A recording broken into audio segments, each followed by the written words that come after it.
नमस्कार, मैं डॉक्टर देशराज वर्मा, सहआचार्य हिंदी, राजकीय महाविद्यालय राजगढ़ अलवर, राजस्थान। प्रिय विद्यार्थियों, बीए प्रथम वर्ष के प्रथम प्रश्न पत्र में महाकवि सूरदास को आपके पाठ्यक्रम में लगाया गया है और सूरदास के जो संकलित पद हैं उनका हम अध्ययन करेंगे। इससे पूर्व हम महाकवि सूरदास का हिंदी साहित्य में स्थान और उनके जीवन परिचय तथा उनकी भक्ति भावना पर विचार करते हैं। देखिए, हिंदी साहित्य का जो भक्ति काल है उसमें आचार्य रामचंद्र शुक्ल ने जो भक्ति की धारा है उसको मोटे तौर पर दो भागों में बांटा है, निर्गुण भक्ति और सगुण भक्ति धारा। सगुण भक्ति धारा के अंतर्गत दो धाराएं उन्होंने बताई हैं। एक है कृष्ण भक्ति धारा, सगुण कृष्ण भक्ति धारा, और दूसरी है सगुण राम भक्ति काव्य धारा। आज हम कृष्ण भक्ति काव्य परंपरा में सूर के स्थान के बारे में चर्चा करते हैं। देखिए, जैसा कि नाम से ही स्पष्ट है कि सगुण कृष्ण काव्य परंपरा में एक तो भगवान के सगुण रूप की उपासना पर बल है और आराध्य देव भगवान कृष्ण इस काव्य धारा के माने जग गए हैं। जब हम कृष्ण भक्ति काव्य परंपरा के बारे में विचार करते हैं तो हमें वैदिक साहित्य में कृष्ण ऋषि का भी जिक्र मिलता है। उसके बाद में श्रीमद् भागवत का जो समूचा विधान है वो श्री कृष्ण को केंद्र में रखकर या सारा जो चिंतन मनन और जो महाकाव्यात्मक गरिमा है वो कृष्ण को केंद्र में रख करके रची और लिखी गई है। इसी परंपरा में जब हम आगे देखते हैं तो जयदेव हैं जो श्री कृष्ण को लेकर के काव्य रचना करते हैं। विद्यापति का नाम बड़े सम्मान के साथ लिया जाता है। भक्ति काल में आते हैं तो हमें महाकवि सूर है, मीरा है, रसखान है और विभिन्न जो सगुण भक्ति के आचार्य हैं, चाहे वो दक्षिण के वल्लभाचार्य हों या मध्वाचार्य हों या चैतन्य महाप्रभु हों, सभी ने भगवान कृष्ण को आराध्य मान करके काव्य रचना की है। इसी क्रम में भक्तिकालीन कृष्ण भक्ति काव्य परंपरा में महाकवि सूर का स्थान सर्वोपरि है। वो कृष्ण काव्य परंपरा के प्रतिनिधि कवि माने जाते हैं। सूरदास का जन्म संवत 1540 में रुनकता नामक ग्राम में माना जाता है। कुछ विद्वान इनका जन्म पारसोली नामक गांव में भी मानते हैं और संवत 1620 में इनका देहावसान हो गया था। ये सारस्वत ब्राह्मण थे और ऐसा माना जाता है कि ये जन्मांध थे और जन्मांध व्यक्ति को ही सूर कहा जाता है। ये ब्रज के गौ घाट पर विराजते थे और दास्य भाव और विनय के पदों का गायन करते रहते थे। ऐसा माना जाता है कि जब दक्षिण के आचार्य वल्लभ या वल्लभाचार्य अपनी धर्म यात्रा के लिए मथुरा आते हैं तो उनको पता चलता है कि यहाँ एक बूढ़े बाबा हैं जो कृष्ण भक्ति के पदों का गायन करते रहते हैं और वल्लभाचार्य जी उनसे मिलते हैं और कुछ सुनाने का, भक्ति पदों को सुनाने का आग्रह करते हैं। तो सूर घिघिया जाते हैं और घबराते हुए वही दास्य भाव के पदों का गायन करते हैं कि मौसम कौन कुटिल खल कामी, जिन तनु दियो ताही बिसरायो, ऐसा नौन हरामी, हों सब पतितन को टीको। जैसे विनय के और दास्य भाव के पदों को बड़े संकोच और डर के साथ गाते हैं। तब वल्लभाचार्य कहते हैं कि अरे सूर, ऐसे काहे को घिघियात हो, कछु हरि भजन करि ले। सूरदास बड़े सहज भाव से कहते हैं कि महाराज में हरि भजन की पद्धति को नहीं जानता, भक्ति के जो तरीके हैं उनको नहीं जानता। तब मैं ये कहा जाता है कि वल्लभाचार्य उन सूर को लीला भेद बताते हैं। श्री गुरु वल्लभ भेद बतायो, लीला भेद उनको बताते हैं। उसके बाद में सूर भगवान कृष्ण को लेकर के सख्य भाव के पदों का गायन करने लगते हैं। तो हम यूँ कह सकते हैं कि वल्लभाचार्य से मिलने से पूर्व सूर की भक्ति में विनय और दास्य भाव की प्रधानता है, और वल्लभाचार्य से लीला भेद जानने के बाद सूर सखा भाव या सख्य भाव के पदों का गायन करते हैं।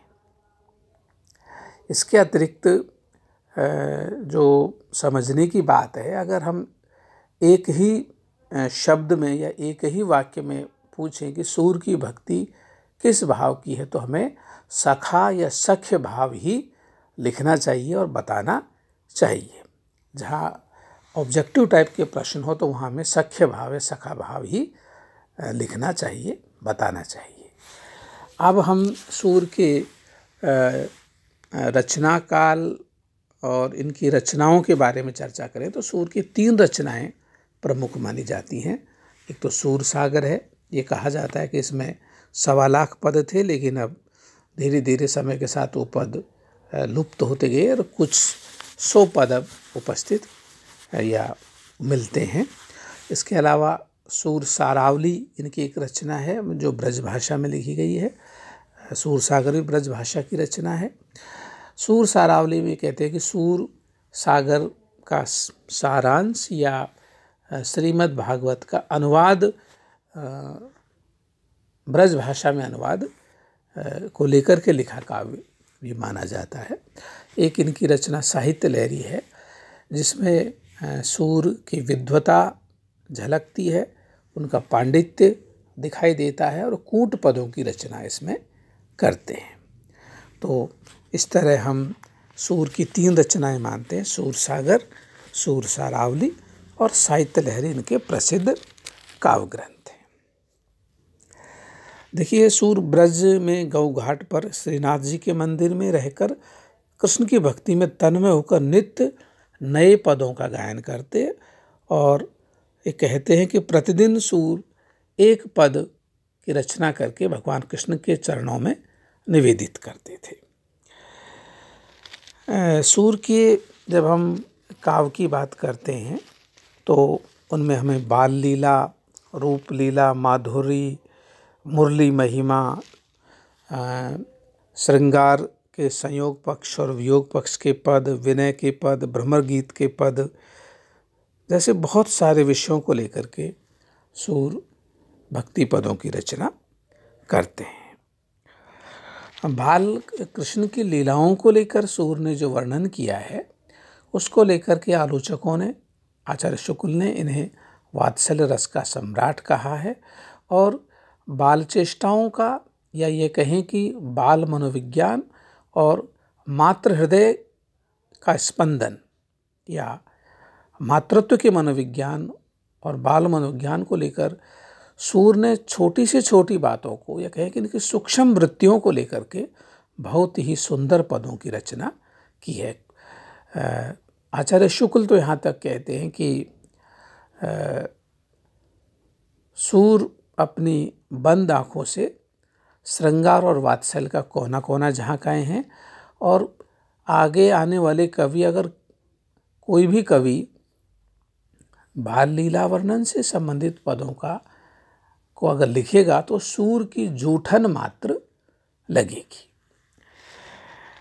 इसके अतिरिक्त लीलाओं का वर्णन करते हैं, पौराणिक विषयों को लेकर भी लिखते हैं और एक इनका जो महत्वपूर्ण प्रसंग है भ्रमर गीत के पद हैं।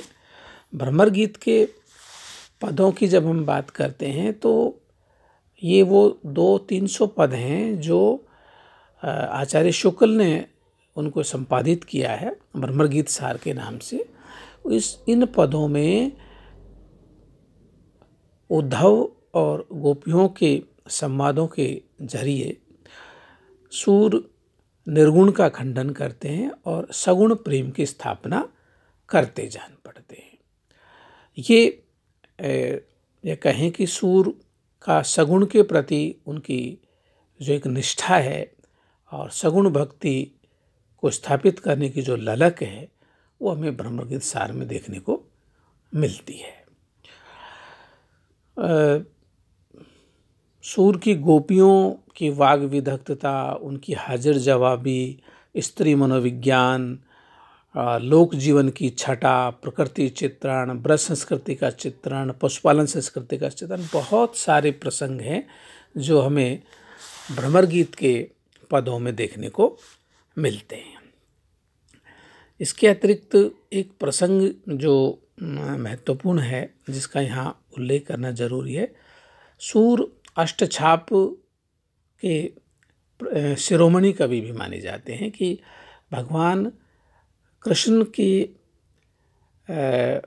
भक्ति करने वाले 8 भक्तों का एक मंडल था, जो 8 प्रहर भगवान कृष्ण की पूजा अर्चना वंदना, उनकी लीला पदों का या कहीं कि उनका कीर्तन गान करता रहता था।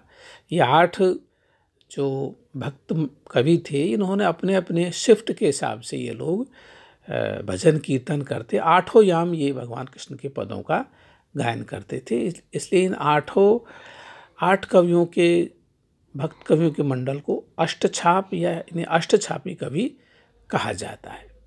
अब जो समझने की बात है, ध्यान देने की बात है कि इन 8 कवियों में से 4 कवि तो वल्लभाचार्य के शिष्य हैं और 4 कवि विठलाचार्य के शिष्य हैं। सूरदास, परमानंद दास, कुंभन दास और कृष्णदास ये तो वल्लभाचार्य के शिष्य हैं।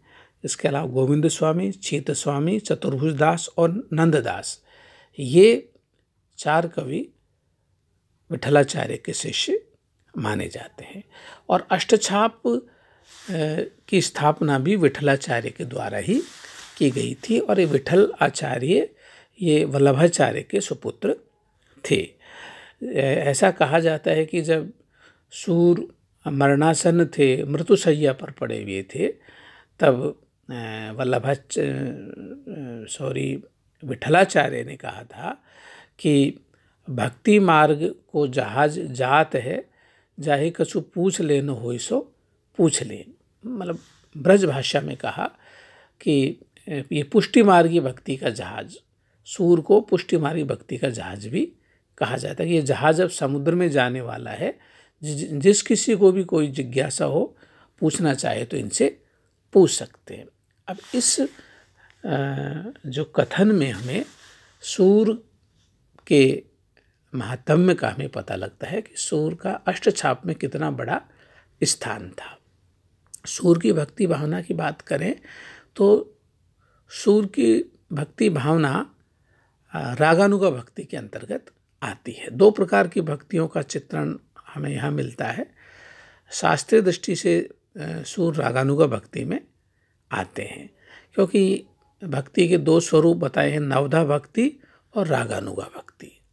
ये तो सूर रागानुगा भक्ति के अंतर्गत आते हैं। और संप्रदाय की दृष्टि से देखें तो सूर पुष्टि मार्गी भक्ति के अंतर्गत आते हैं। और दार्शनिक दृष्टि से सूर शुद्धाद्वैतवादी माने गए हैं और पुष्टि मार्गी भक्ति के ये प्रतिनिधि कवि माने गए हैं। पुष्टि मार्ग की स्थापना वल्लभाचार्य के द्वारा की गई थी और सूर इस धारा के प्रमुख कवि हैं। पुष्टि से तात्पर्य अनुग्रह, भगवान के अनुग्रह पर निर्भर रहना, भक्त को अपनी तरफ से कुछ नहीं करना, केवल भगवान के अनुग्रह पर ही निर्भर रहना होता है। इसके अतिरिक्त जब हम सूर के सामान्य परिचय की बात करते हैं तो सूर ने विनय के पद लिखे, बाल लीलाओं के पद लिखे, सगुण की स्थापना की, निर्गुण का खंडन, भ्रमर गीत सार, वियोग और श्रृंगार की प्रवृत्तियाँ और जो कहें कि वात्सल्य के जितने भी वृत्तियाँ हो सकती हैं उनको सूर ने बड़े मार्मिक ढंग से लिखा। और अगर हम इनके कला पक्ष की बात करें तो सूर ने ब्रज भाषा में अपनी काव्य रचना की और ब्रज भाषा के अंदर जो माधुर्य है, उसका जो प्रसाद गुण है, उसका उत्कर्ष हमें सूर के इन पदों में देखने को मिलता है। आलोचकों ने सूर को ब्रज भाषा का वाल्मीकि भी कहा है। काव्यरूप की दृष्टि से सूर के पद गीति पद हैं या गेय काव्य के अंतर्गत ये आते हैं, मुक्तक पद हैं और गेय मुक्तक इनको हम कह सकते हैं। इनको हम वाद्य यंत्रों पर गाया बजाया जा सकता है। सूर के प्रत्येक पद के साथ में एक शास्त्रीय राग का भी उल्लेख मिलता है, तो जाहिर है कि सूर शास्त्रीय संगीत के भी पंडित थे, निपुण थे। प्रत्येक उनका जो पद है शास्त्रीय राग रागनी में निबद्ध हमें देखने को मिलता है। इसके अलावा हमें इन्होंने पदों की रचना की, गेय पदों की रचना की है और ब्रज भाषा में इन्होंने लिखा है और प्रसाद और माधुर्य गुण की प्रधानता इनमें देखने को मिलती है। इसके अतिरिक्त जब हम सूर के भाषा संदर्भ की बात करें तो ब्रज भाषा का एक जो मानक रूप है वो हमें इनकी रचना में देखने को मिलता है, लेकिन साथ ही साथ ब्रज भाषा के अंदर जो एक विशेष गुण है कि अन्य भाषाओं के शब्दों को भी आत्मसात करने की प्रवृत्ति हमें सूर के पदों में देखने को मिलती है। संस्कृत के तत्सम शब्द भी फारसी, अवधी, पंजाबी, गुजराती, बुंदेलखंडी शब्दों का भी ब्रजीकरण कह सकते हैं। एक उनका ब्रज भाषा का संस्कार लेकर ये शब्द इनके काव्य में आए हैं और इनके काव्य में हमें जो सहज अलंकार हैं, उपमा है, रूपक है, उत्प्रेक्षा आदि इन अलंकारों का सहज स्वतः स्फूर्त प्रयोग हमें देखने को मिलता है। कुल मिलाकर हम कह सकते हैं कि सूर ब्रज भाषा के वाल्मीकि हैं और कृष्ण भक्ति काव्य परंपरा के शिरोमणि कवि हैं और इन्होंने लीला वर्णन इनके जो काव्य का प्राण तत्व है। और सूर अंधे थे, इसलिए भक्ति पद्धति, भक्ति के तरीके में इनके बजाय उन्होंने जो अपने गुरु वल्लभाचार्य से जो लीला भेद जाना उसी को पकड़ करके, उसी को प्रमुख मानकर इन्होंने लीला पदों का गायन किया। विद्वान इनके जो एक तरह से पदों के गायन के पीछे जो एक रूपक विधान है, जिसको आलोचकों ने सूर का मायावाद भी कहा है, उस दृष्टि से हम थोड़ा समझने की अंत में कोशिश करते हैं कि सूर के मायावाद के अंतर्गत भगवान कृष्ण पूर्ण पार ब्रह्म है, राधा पूर्ण पार ब्रह्म की आह्लादकारिणी शक्ति है। हमारे यहाँ पूर्ण पार ब्रह्म को सच्चिदानंद स्वरूप माना गया है। अब देखिए, कृष्ण यहाँ सतचित्त स्वरूप तो हैं लेकिन आनंद स्वरूप नहीं है। जब राधा उनसे मिलती हैं तब पूर्णता को प्राप्त होते हैं। सच्चिदानंद स्वरूप ब्रह्म की पूर्णता राधा के साथ मिलने पर ही होती है। राधा आह्लादकारिणी शक्ति है, ब्रह्म की आह्लादकारिणी शक्ति है। जो मुरली है कृष्ण की, वो योग माया का प्रतीक है, विद्या माया का प्रतीक है। जब भगवान अपनी विद्या माया का प्रसार करते हैं तो सारे जीवों को अपनी ओर आकर्षित कर लेते हैं। तभी तो उनकी मुरली पर गायें, ग्वाल, बाल, बछड़े दौड़ दौड़ कर कृष्ण की तरफ आते हैं। तो ये जो मुरली है, उनकी बांसुरी है, ये विद्या माया या योग माया का प्रतीक है। गोपिकाएं हैं और ग्वाल, बाल, बछड़े, जीवात्माएं, ये सारे की सारी जीवात्माएं हैं। और जो ब्रज प्रदेश है वो साक्षात गोलोक है। इस तरह से हम सूर्य के इस दर्शन को या इस मायावाद को ध्यान में रखकर हम सूर्य के पदों का अध्ययन करते हैं और आनंद की अनुभूति करते हैं। इसलिए प्रिय विद्यार्थियों, निश्चित रूप से आप सूरदास की भक्ति भावना, उनकी काव्य दृष्टि, उनका भाषा सौंदर्य पर निश्चित रूप से आपको एक नई दिशा मिली होगी और एक नई समझ आपके अंदर विकसित होगी और सूर्य को पढ़ने के प्रति आपके मन में जिज्ञासा का भाव पैदा हुआ होगा। मैं ऐसी उम्मीद करता हूँ। धन्यवाद।